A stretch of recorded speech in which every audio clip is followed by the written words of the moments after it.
All right, here's a story about a dog man. This man emailed. This is an older one too. He emailed me quite a ways back. Let's see what he says. I think it's pretty good. I've traveled around the entire lower 48 states and through 5 time zones of Canada from the Atlantic to the Pacific coast, all for hiking and photography. I have visited all the big cities, but most of the time I'm in one of the national parks or state parks or national monuments. Recently, during the winter, my daughter and I headed to Florida for a week or two. The highlight for us was Key West. We spent a couple of days in the Keys, and after getting our fill of beautiful sunsets, we headed back to the mainland. We reached US 41 through the Everglades around midnight, and we found a water pump station, and we parked under the light pole to kill some time and rest up. And after a while, a police car pulled into the station. I assumed it wanted us and everyone else out, so I started the car again and I pulled onto the road heading west. We wanted to be at the Shark Valley entrance to the Everglades National Park by sunrise so we could spend the day hiking, and our plan was to pass the entrance and find a safe place to park for a few hours. We drove past Monroe Station and found a picnic area and we parked. The moon was an upside-down crescent sitting far in the east of a black sky full of stars, and after just a few minutes, I saw a shooting star, and my daughter had fallen asleep by then, and as I scanned the sky looking for more action, in the distance, I saw a light coming our way. I thought it may have been a lightning bug since in Florida, insects seem a lot bigger than back home in New Jersey. But as I watched it get closer, I realized it wasn't a lightning bug at all. It was the eye of a 10-foot-tall monster. It was blazing evil, a giant lemon sticking out from the head of a beast. I fumbled to reach for the headlights, but my better senses told me not to let this thing know I was there. It moved like it was on roller skates without the slightest bounce in its step. And it was so big that it would have had to have stooped down to look an elephant in the eye. And it could have ripped the roof off my car and plucked us like eggs from a basket. But instead, it disappeared into the darkness to the east, and I could tell it was on a mission, and I was relieved it didn't involve me and my daughter. At that point, I didn't care about getting any sleep, so I started the car and drove it to the exit and got straight out of there. When morning came, we headed back to the Everglades National Park, and when we passed through Monroe Station again, we saw signs that said, "Don't feed the Bigfoot." I have repeatedly heard that Bigfoot has red eyes, but the eyes of the creature I saw were blazing fluorescent yellow without any pupils. I'm sure it could see in the dark and must have known my daughter and I were there. I believe it was a dog man. And I told my daughter about it the next morning, and to this day, I'm ridden with guilt that I endangered her life by not getting out of there sooner. It had the chance to confront us, but for some reason, it chose not to. We were lucky it didn't come back with a friend and pick up the car and carry us away to never be seen again. Wow, that's another Florida story. I said when I first started it was labeled a dogman story, and the sign said don't feed Bigfoot. This is in Florida, Monroe Station, Everglades National Park, I guess. This guy saw a dogman. I wonder if he saw any more detail other than the shape, because it was dark and there was a crescent moon. There wasn't a full moon, and it had big glowing eyes. Man, that is cool. Cool story.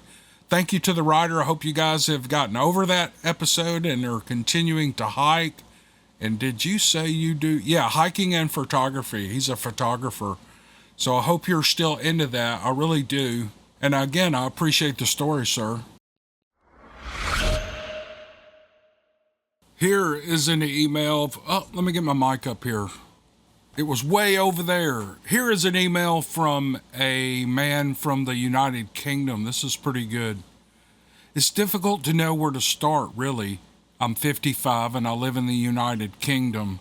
My wife and I absolutely love the United States, and I have lost count of how many holidays over the years that we have spent traveling your great nation. My granddad was an American citizen, and he spent many hours telling me stories about his adventures across the pond. I guess that's where my love for the United States came from. I've never given Bigfoot much thought while traveling through the national parks over the years, but I've always been open-minded about it, and if I'm honest, I would be a person who needed proof. I sort of thought there must be something going on, though. Otherwise, it's the biggest con the world has ever known. Either way, it never deterred me from exploring. I've been traveling to the United States since 1989, and I have never had any encounters, and I've been to over 30 states now. Florida has always been somewhere that we've loved, and people mistake it for just the attractions, but it's very much more than that. The wildlife is amazing, and you can find yourself in the middle of nowhere within a 10-minute drive of serious infrastructure. It was love at first sight, really, and we decided early on that we were going to spend a lot of time there. In 2016, in preparation for my retirement, we decided to buy a home in Central Florida. I took my son and his wife and 2 grandchildren with me, and we purchased a fabulous home in a gated community in an area called, I can't pronounce this, Poinciana, Poinciana, Poinciana. That's the only way I know to say it. And we had a great vacation. The night of the purchase, we sat around celebrating and planning our many family holidays to come. It was a special time for me, my family around me, a second home in Florida, a place I felt at home in. What more could I ask for? We picked Poinciana because it was far enough away from the attractions, but close enough to see them if we felt the urge, for the grandkids and the extended family. And when you see it on Google Earth, it looks like it's in the middle of nowhere, surrounded by nature, and that's what I wanted. The community had all the amenities that anyone would need, but the most important thing for me was lots of trails in and out of the community. In the UK, you don't get this because houses are not on the verge of wild nature like that. It was on one of these trails outside the community that my life changed forever, and not for good by any stretch of the imagination. I've only told this story to my wife and my son and a few close friends. They thought I was crazy, and they mocked me in a nice way. But it made me realize that people have a hard time accepting this sort of thing. Hell, I've already said that I would need proof, so why would they be any different? My wife refuses to talk about it anymore, and I think she believes me, but the thought of this being true is too much for her to comprehend. It was 5 p.m. on a very warm day in June, and I'd been doing some minor decorating tasks on the new home while everyone else had gone to the attractions for the day. I had to get this work completed because I wanted to get the home on the rental market before we left in the next few days to head back to the UK. I was itching to explore, and I thought of myself as a bit of a bushman, at one with nature and all that. I took some water and went out the back of the property and then headed for the nature area. It was easy to find and easy to transition into what I considered to be wild Florida. There were trails running as far as the eye could see with a heavy blanket of trees above me and plant and water coverage on either side, and I thought I would take a walk down one of the trails, hoping to see an alligator or maybe a python. I remember feeling so happy and contented with myself. After all, I had just realized a dream, and the thought of spending lots of time there was almost overwhelming. I had been walking for no more than 10 minutes when I heard what can only be described as a low moan coming from my left. I slowed down, and without warning, I stepped out into the trail. And nothing prepares you for this. I don't care what people say. I was absolutely terrified. It was 50 yards in front of me, and at first I didn't think it saw me because it looked across the trail to the other side. And then it turned its head toward me and followed quickly by its whole body, almost in one motion, and let out what I can only describe as a low, deep, prolonged growl. Now, my wife loves horror films, and I think they're stupid. Oh my gosh, man. You and I could have a long conversation over horror films, sitting in the pub drinking a beer because my wife likes horror stories and so do my kids. And I think they're stupid. They never scare me because they're so stupid. I'm sorry to digress, y'all. Let's get back to the story. I always say that you would just run if a monster were coming, so I could never take them seriously. But I'm here to tell you that I couldn't move my legs. They felt like lead, and my blood ran cold in that split second, and my life flashed in front of me, and I was sure I was a dead man. It was as simple as that. I'm 6 feet 2 inches tall, and I weigh 220 pounds, and I'm in good shape. And this thing wasn't much taller than me, but it was wide and thick set, and it had the face of a caveman. It must have been 500 pounds or more. It had muscle definition and fairly long hair, and it looked at me with what I can only say was contempt. Just as fast as it stepped out, it turned and stepped to the other side of the trail, and it was gone. Well, I turned around, not quite believing what I had just seen, and I started to walk back, looking over my shoulder every few seconds. Now, it sounds strange, but I was physically drained. I could hardly walk, let alone run. And after a few minutes, I had to stop, and I dropped to my knees and I vomited. I was an absolute mess, and I couldn't believe what had happened. This encounter has had a very negative effect on me. It's opened up a whole new world to me. If Bigfoot exists, then doesn't that mean that other cryptids may exist too? Dogman, ghosts, things that go bump in the night? I'm gone from being an outgoing person to someone who looks over his shoulder all the time. My wife keeps ponies and I refuse to go and check them in the dark. I have not been back to the U.S. for 4 years. We're planning a trip to the Smoky Mountains this year, but COVID-19 put a stop to that, and I'm glad it did. The thought of going to the Smoky Mountains fills me with dread and fear even now, 4 years on, and with some therapy. In 2018, I sought help to try to overcome this because it was dominating my life. Obsession is a strong word, but that best describes how I felt about it. There wasn't a week that I didn't have a serious nightmare about this thing, and my life changed that day forever. I was worried that I might be ridiculed, but the therapist was actually brilliant. And the irony is that we Brits think going to therapy is an American thing, but here I am doing it. The therapist helped me come to terms with the encounter. She said that whatever I saw stripped away my innocence. The paradigm I had built up over my life was gone, and the world was a new and scary place. And she helped me look at the encounter as a privilege that many people would love to have. I'm in a better place now, but I still need time before I venture to the U.S. again. And as I sit in my garden and gaze up at the night sky, I know they are out there, and some people may have suffered horrifically at their hands. No matter how much therapy I get, and no matter how many years go by, the look of contempt on this thing's face is something that I'm sure will never leave me. Okay, I read that cold. I didn't expect all that. I'm going to sound redundant here, but I have never gotten an email, and he references COVID-19, so this is a couple of years. I got this email a couple of years ago. I'm getting all of them. I'm getting to them. Just hold on. I got a bunch to do, y'all. So I wonder if he's been back, but I really have never heard of anyone from the UK coming to the US and having an experience like this. I assume this was a Bigfoot, or what the Floridians, people in that area, call a skunk ape, but because he said it wasn't really that big, it was about his same height. But I mean, it was big. He said it weighed 500 pounds.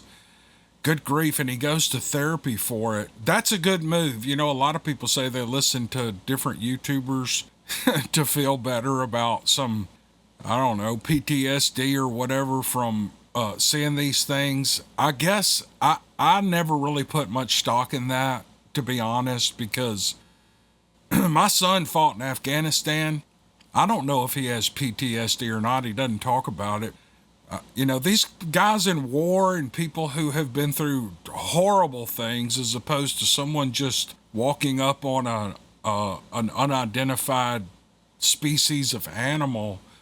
To me, that's two different things. But this email has, I think maybe my sensitivity to that may have just clicked up a couple of notches, because I can feel this man's tension and the worry in his voice and his dread of actually coming back to the United States, especially up in the Smokies, where there are tons of Bigfoot encounter reports and stories and sightings, and probably some video and pictures of what people think are Bigfoot. I'm just saying that's supposedly a real active area. And it would give them a great environment to live in, a good habitat, just like Florida. So this was a kind of an eye-opening 5.5, almost 6 years into this podcast. I got one that actually moved me. And to the writer, I think he gives his name. He didn't say, no, he said he wants to be anonymous. But if you hear this, Mr. United Kingdom, I really appreciate the email, and I hope you've kept your place in Florida, because a lot of us go out in the woods every day. We never experience anything like this at all.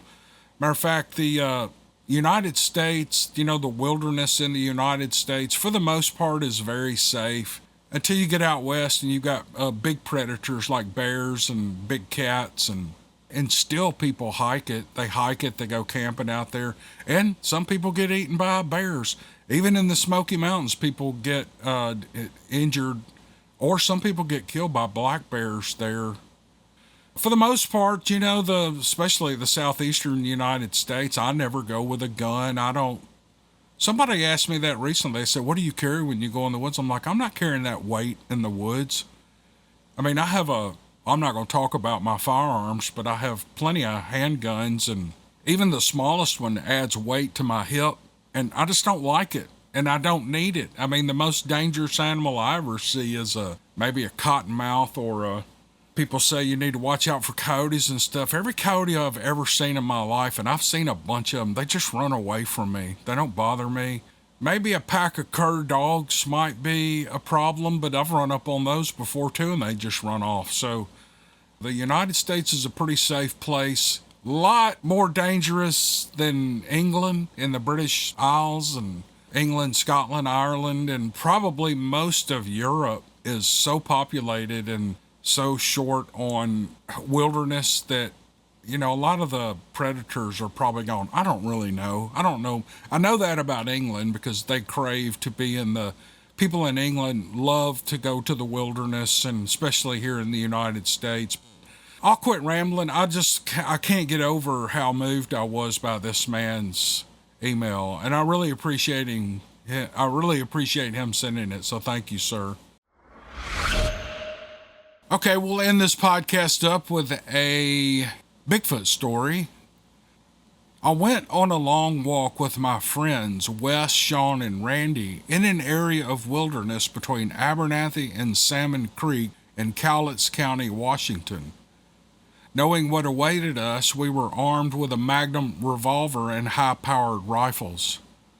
The day before, Sean had been out here looking for fossils when he found a huge barefoot track 20 inches across. He knew exactly what kind of creature made the track, and he was set on going back to get a cast of it. Each of us has had experiences with Bigfoot in one way or another. Since middle school, I've read every book on Bigfoot that I can find. And based on my years of studying the subject and the experiences of people close to me, I have no doubt that it is real, and I'm open with folks about my beliefs. My friend Sean had his own experience 5 years earlier near the Bridge of the Gods, where the Sasquatch shook his camper, and our friend Randy saw a Bigfoot cross a 2-lane highway late at night in just 3 steps. We didn't want to go alone and unarmed, and Sean invited Randy and me to go back with him to make the cast of this perfect print. Sean's stepdad, Wes, is a dentist with an open mind. No, that doesn't say dentist. It says denturist. Is that somebody who makes dentures? Denturist? denturist, Denturist. Anyway, I'm hung up on that. Sorry about that. His stepdad West is a denturist with an open mind and a 300 Win Mag rifle. He came along too. As soon as we crossed into the Weyerhaeuser timberlands, we heard heavy footsteps parallel to us, made by something walking on 2 feet, and we exchanged some cautious glances but decided to tread on. We followed a game trail Sean had marked for about 3 hours until we got to the print, and then we marked around it with orange surveyor tape. Sean mixed the dental casting compound that West supplied and made a good mold of the print. He lifted it up and we started commenting on how detailed and defined it was when a scream came from the woods a little too close to our location. The hair on our bodies started to rise and we knew we had worn out our welcome. We turned around and walked out of there as fast as we could, hearing the same heavy bipedal footsteps parallel to us again, and they paced us the whole way back. I've heard many times that this is rare for these creatures to show themselves to groups of armed men. Some say they can smell the metal or the gun oil. I don't really know, but if it had charged, we certainly had enough firepower between us to knock him down. He must have known we were dangerous because he kept just out of sight but close enough to make sure that we were leaving his backyard. The loggers know Sasquatch are real. From the Pacific Northwest all the way down to Arizona and New Mexico, they see and hear things that would keep most folks up at night. They know a lot, and if you're lucky enough to get these guys to talk, they have some incredible stories to share. Oh, that was a good story. This guy was I guess that means denturist. He's had casting compound for that they use on teeth to do the track print. I'm not sure how the loggers came into that there at the end, but it doesn't matter. He just knows. He knows. He's probably heard some stories from loggers, and that's why he put that in there. But this was a really good story, and I'm glad. I don't know why that caught my attention. He has an open mind. He's a denturist with an open mind and a 300 Win Mag rifle. Does it have a scope on it? That's all I want to know. Brother, this was a good story. I enjoyed reading it. I appreciate you sending it. Kind of a short podcast. I didn't have a lot of time today to do this, to make a long one. And I thought I'd get something out because these were really good stories. And the next 2 or 3 podcasts may be less than 30 minutes long. But I'm going to keep cranking them out until I land some work. So I'm having fun. All right. See you guys on the next one. Thanks again.